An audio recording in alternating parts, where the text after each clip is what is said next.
People on the internet have tons of questions about board games, and who better to answer them than these two fools? No one. Wait, who's a fool? So we have gathered all the questions that you have about board games. All of them? All of them. We have gathered all the most searched questions, and here are the answers. Bum bum bum. So the first category, what? And I need to know, is it like what or what or what? Make sure you answer the same question in the comments. So what's the first question? What board games are worth money? So what board games are worth money? 3, 2, 1. The ones you'll play. All of them. It didn't specify. None of the games are free. I think it's very important to know which games are for you specifically, because each person has different tastes. Do we have a video about that? We definitely have, as well as we have best board games of all time video, so check that one out. Best board game of all time for you is Hero's Hand. It's worth for you. Is it worth for you? No. For me, it's a Germany. That's one totally is worth the money. Oh, for me as well, yeah. So those are good answers. So no, that works. All of them for me, and some of them for you. What board games are there? What board games are there? Who exactly asked these questions? People on the internet. There are good, bad, and all in the middle. Oh, okay, I have just good and bad. I don't have nothing in the middle. There's tons of board games. As I said, it depends which board games you like. And to see almost all of them, you can go to Board Game Geek, and then there's a huge list of all the board games. And then there's this little board game channel called Board Game Hangover, which you're watching right now, which has a ton of content on good and bad games. What board games can you play with 2 players? Well, the ones that say 2 players in the box. Who asked these questions? 3, 2, 1. So 3 for me, Sky Team. Okay. If you want a simple cooperative game, then Summoner Wars is the top 1 rated for us 2-player game. Yeah. It's 1 versus 1 game that's all about combat and fighting. If you want a game with less interaction, then Clever Series where you roll dice and fill fields. I just went with first 3 games with 2 players that came to my Watergate, a historic back and forth game about trying to impeach Reagan. Then I have Summoner Wars, which you already explained, battling it out on the field with all kinds of fantastical creatures and magic. And Star Wars deck building game, which is a 2-player versus a game where you're trying to destroy the bases of other player. One playing the Rebellion, the other playing the Imperium. Yeah. All 10 out of 10 games. Yeah, good suggestions. pretty much so, yeah. Let's go. Next question. What board games are popular? Oh, wait, got it. I'll leave it. Done. 3, Ah! 2, Ah! 1. Ah! If you ask what board games are popular, then you can check Board Game Geek's hotness. And number 1 at this point is SETI, a Euro game that you just bought. SETI is about searching for extraterrestrial intelligence, or launching probes, landing on planets. It's an economic Euro game with tons of cards, which does one thing that I really love, and I think you like as well, is you can use card for multiple things. Daybreak is a cooperative game where you want to save the Earth. You can play a card to either boost an action that you already can do, or completely delete an action that you can do and play a new one. Save the Earth from what monster? Zombies? Cthulhu? What are you saving People, the Earth? from people, from pollution that people create. And the last one, Okay. Slay the Spire, which is that game, which is based on a video game, which is the most addictive deck building in my opinion. It's a great game that you need to check out. It's a bit expensive. And then another one I wrote down is Harmonies, which we did play and find it okay. No, I liked it. It's a really cool mini game where it's your turns, you pick up tiles and then build your terrain from them, and you score points by how well you've just built that terrain, as well as if animals want to live with you. What board games are good for 3-year-olds? 3-year-olds. Well, you know one. I gave you the best one. 3, 2, 1. Anything that has it. Like from the horror movie? Yeah.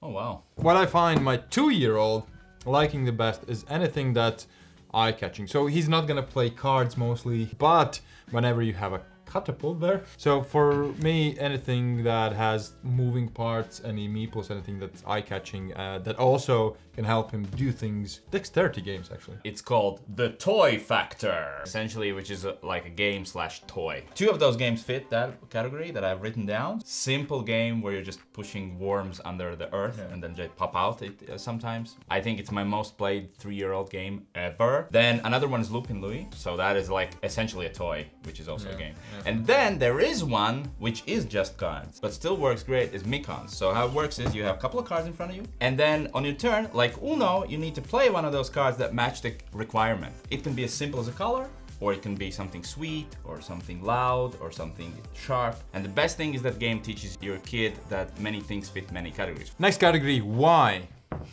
Why? Why are board games popular? I don't know the answer, you know. I didn't study. Was it for today? Was it today? Yeah, it didn't.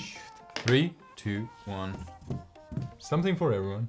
I have socially unplugged together. Board game world is such a huge and vast world, and there's so many games. If you are at the right time at the right place, you will find a board game that you will enjoy. But I think board gaming is the most accessible form of gaming. They can be fast, they can be slow, they can be simple, they can be complex. And another thing I find, that's a way to get away from those screens. Sometimes you just want to unplug, and that's something you can do together. Why are board games German? Wunderbar question. I like this game, but it's too German for me. 1, 2, 3. Capital of board games.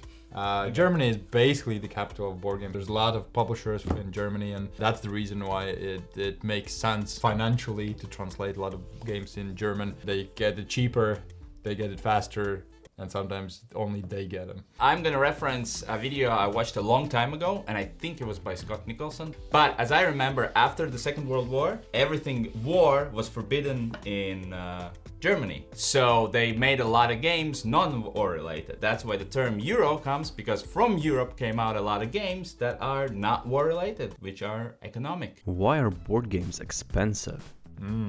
3, 2, 1. I think I found 3 reasons. There's only one reason, it's because of the dead dinosaurs. Time and effort it takes to create a board game. Like, Yeah. for example, you find a simple card game. It took somebody to find the idea, to create it, to polish it. It takes so many man hours to create a board game and then to sell it. There's a lot more than just the cardboard and plastics. That part as well, definitely. And also COVID and other world crisis did not help. You said time, I thought you were gonna say, so you need to find a planet where there are dinosaurs, then you have to make them extinct. Wait a couple of millions of years, right? And then you can mine their remains and create beautiful plastic miniatures. Why are board games boring? Your face is boring. Why are you boring? If you actually solve this, it's gonna be worth millions. Okay, then I'll work a bit more on 3, 2, 1. Rules and TikTok. That's why they're boring? Yes. So first of all, the most difficult part is rules, and whenever somebody's explaining the rules, you're phasing out. Even gamers tend to.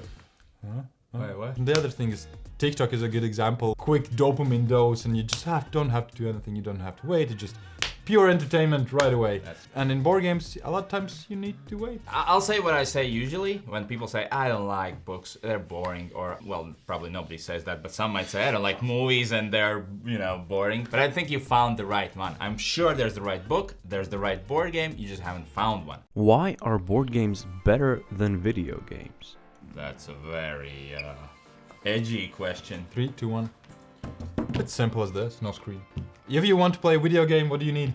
A screen. I find all games are good, right? Not all games are good. Okay. Yeah, wait, can I quote you on that? Okay. I spend my whole day looking at screen and working, so I want to get away from that. I get tired while playing board games, right? Sometimes while playing video games, you're there and just, let's go, and you don't even feel that you should go to sleep. There are some things that video games do better, and some things that board games do better. But like I said previously, I think board games are more accessible than video games. Why are board games for losers? Why are they for us, huh? 3, 2, 1. Because I like them. Wait, are you admitting? Obviously.